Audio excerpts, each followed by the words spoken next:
Resource Corporation is a precious metals exploration company with a silver focus, as well as a growing environmental services business. Alexco's primary exploration objective for the short term is to unlock value in the silver-rich Keno Hill district located in the Yukon Territory, Canada. Alexco trades on the NYSE Amex under the symbol AXU.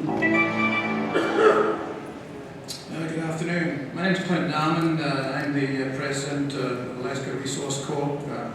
We are a silver producer, the only primary silver producer in Canada, having just achieved that objective here in the last week or two.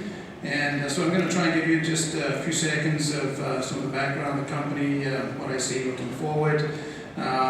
We were originally listed on the TSX Big Board in 2006, listed in Amex in 2007.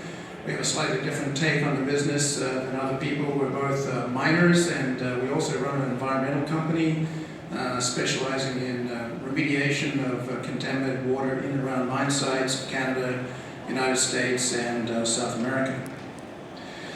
The normal forward-looking statement that you all know and love.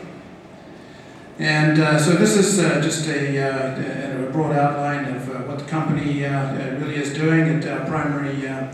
Our primary property is the Volcano property in the Yukon Territory in the Keno Hill Silver District. This property was just put in production here, just finished commissioning in the last couple of weeks. That project was delivered on budget and on schedule. It was funded by Silver Wheaton, who provided $50 million in capital to get this first mine in production.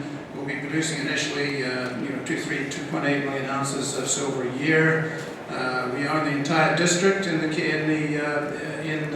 Yukon, and we'll talk about that a little bit. We've got lots of exploration upside. Currently have about 7 drills running underground and on the surface. This particular district produced a couple 100 million ounces of silver between 1913 and 1988. The most important point, as I've stressed numerous times, is the average grade of production in this district in the past is 40 ounces a ton. So that makes it one of the highest grade silver producing districts in the world. And we very much see Volcano as sort of the first bead on the string, the first mine in production. Hopefully more to come along behind it. We have a relatively tight share structure, just 54 million shares out, about 16 million in cash, with another 11 million coming under the Silver Wheaton agreement as we finish out the commissioning and enter into the completion testing phase. This is what our company looks like.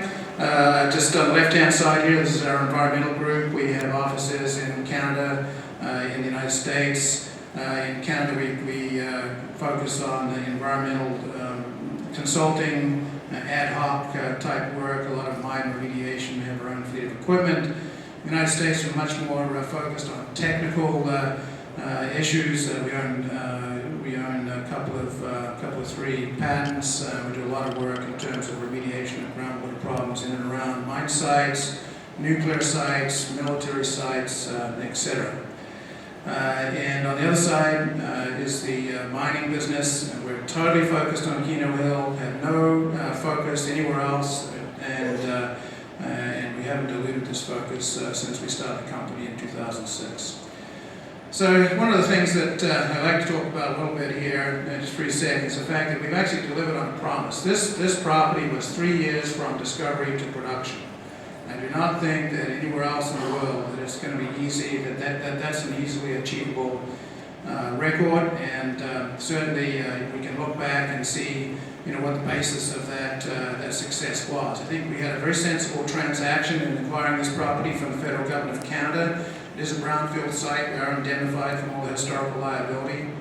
We had early exploration success, notwithstanding the fact that there was an awful lot of historical data that we acquired with the property. We have a lot of confidence in the permitting. That's what we do. That's what our environmental company does. So we parallel tracked our development and construction with our permitting. I think that we had Silver Wheaton standing behind us right from the word go. Great endorsement. Great people to work with. We have a great relationship also with First Nations people with whom we're working at Keno Hill. In fact, they're participant in the 2 largest subcontracts we have. And at Alexco, you're dealing with a team of people that have found, built, operated, and reclaim mines, surface and underground, in the north. So there's a very small but very experienced group of people that operate this company. Future, when we see the mine, is the first mine here is just the first bead on a string. We have a number of others out there that we're looking at and we'll be working on over the winter here. As I mentioned, we have a lot of drills still running. This is what the district looks like. The most important thing is the size of the district. It's about 20 miles from one end to the other, 10-15 miles wide. Hosted 35 producing silver mines. They produced anywhere from 1 or 2 million ounces of silver, all the way up to the largest mine was 90 million ounces. Average grades of production over the 60, 70 years that work was ongoing in this district ranged from about 35 ounces per ton of silver at the low end, all the way up to 88 ounces per ton at the high end. So a very prolific district. One of the other characteristics of this district that is quite notable, something we haven't worked on yet, is the fact that there are operating gold placers within the district itself. So there's a close source gold provenance in this district, and eventually we'll get a little more focus on that. But at the current time, we're totally focused on our silver resources. This is what this first little mine looks like that we're putting in production, 400,000 tons, around 900 grams per ton silver with 15-16% combined lead zinc. In the resource category, we've converted about 320,000 tons of that to a mine plan. That was more than enough for Silver Wheat and ourselves to be happy to pull the trigger on the construction in November of last year, so we've gone ahead and built this out. The ore deposit itself is characterized, it's variably zoned vertically and laterally. It's a very high-grade lead silver deposit in the left-hand end there, and more zinc silver on the right-hand end. It's all carrying about 100,000 tons of inferred zinc-rich material on the eastern margin of that deposit. So the metrics we're looking at for this mine, it's a production now 250 tons a day. It's a small mine in comparison to a lot of what you would have heard here at this conference, mechanized cut and fill. Built the plant to 400 tons per day capacity, conventional flotation, lead zinc flotation plant. Silver Wheat's requested we build out this plant larger than the design capacity of the mine, primarily because they know other mines will come on stream as we move along here. We produce a concentrate, especially a lead concentrate, that's very desirable, if not one of the most desirable concentrates in the market. Very high-grade lead, 70% lead with a couple hundred ounces of silver. A clean concentrate, a very desirable concentrate for any lead smelter in the world. The zinc concentrates, middle of the road, 55% zinc, very commercial, and you'll note that the silver grades in the zinc con are relatively low, so like all these base metal deposits, not only in terms of your grade, your recovery, but from my perspective, it's the payability of the product that you're producing that drives the company. And as most of you know, you get paid 90% or more for the value of the silver and the lead concentrate, about 65% of the zinc concentrate. So you don't want your silver and your zinc concentrate.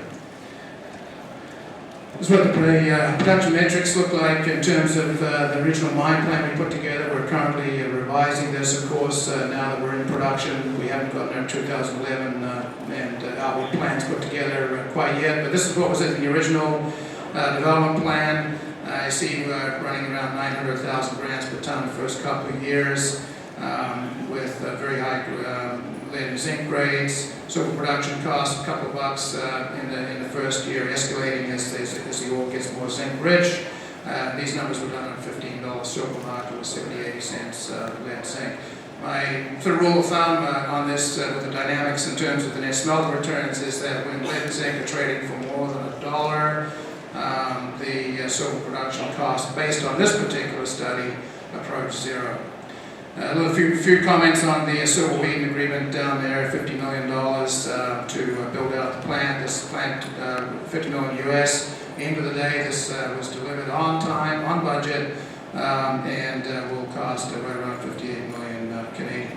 Silver Wheat receives 25% of the silver from any property in the district, for which they pay $3.90 an ounce. Pretty standard, plain vanilla Silver Wheat type of a deal. We are doing additional exploration at Belkino, both on the right-hand side and left-hand side of that slide. We'll have results coming from that work here shortly, about a 5,000 meter underground underground program, which will carry on into the future. Draw your attention to the holes on the left-hand side there, which were technically driven holes, which are currently pending results. So having gotten that mine in production, of course, our focus is in exploration. We're just going through 25,000 meters of exploration right now. We'll be drilling right up until Christmas. We categorize our exploration into several areas here, as you see: expanding the resource, replacing reserves, infill drilling for new targets, and of course we have our blind target program, which is looking for a much bigger deposit. So our focus is throughout the district, as you see here. We do think that the primary area of mineralization of the district is going to turn out to be somewhere in that orange oval football that's drawn on there, so we're focusing a lot on that in terms of blind discoveries. In terms of incremental accretive discoveries, here we have the unique deposit situated right next door to Belkino, has a resource of about 86,000 tons of 12 ounces of silver. We drilled this in the last couple of years. We continue to drill this year off to the left-hand end. Finally came out with 10 or more meters of 44 ounce per ton silver with 18% lead. This is a zinc-rich deposit, 18 to 30% zinc in the lower portions. We'll calculate a resource here over the course of the next month or so, and certainly we'll pull the trigger and get underground on this thing in the next 12 months. As you see here, the unique deposit situated right halfway between Belkino and the existing mill. Another area we've been working, Lucky Queen Mine. Here you have historical production of about 11 million ounces from 120,000 tons of ore. So an average grade of 88 ounces per ton. We certainly have new discoveries here, great intersections, up to 4 meters of 62 ounce material. We'll also have a resource calculated for the Lucky Queen area in the near future. A little more embarrassing discovery, scraping away the dirt to build the mill, ran across a couple of meters of 44 ounce per ton silver. So we've been doing a significant amount of work in this area over the last field season, and we'll see what that brings with it. Also melding the exploration side of the company with the environmental side of the company. This district has about 4 million tons of historical tailings. We have about 350 holes in a portion of those tailings, about 70% aerially.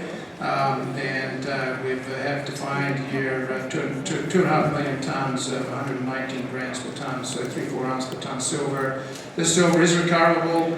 Our shape leaches and column tests would indicate somewhere between 60 and 70% of silver is recoverable. The kicker on this one is that these tailings are an environmental problem. They have to be moved, and the federal government is going to pay us to do that. So hopefully if we can get the engineering completed here, we'll have a project that's a very viable silver leach project, which we'll build out in the near future. So this is what the production profile looks like. It starts off a couple million ounces a year, as I've talked. Build that out as we bring new mines on stream that we've discussed, and hopefully be able to leverage this district up to 5+ million ounces of silver a year over a relatively short time frame.